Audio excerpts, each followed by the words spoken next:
گھاڑی پل کے رہائشی زہرا خاتون، نثار خاتون، علی محمد و دیگر نے اپنے معصوم بچوں کے ہمراہ ہو کر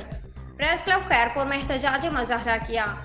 ان کا کہنا تھا کہ 20 سیکشن تھانہ کے ایس ایچ او انور علی ابڑو پولیس کی بھاری نفری کے ساتھ لے کر گزشتہ رات گھاڑی پل کے قریب ہمارے گھروں پر چڑھائی کی،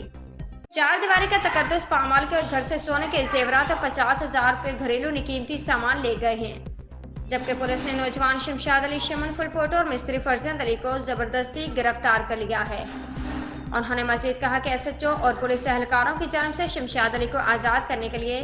رات کے اندھیرے میں لاکھ روپے لے کر اس کو آزاد کرنے کی پیشکش کی تھی۔ انکار کرنے پر شمشاد علی کے خلاف منشیات فروشی کا جھوٹا مقدمہ درج کر دیا ہے۔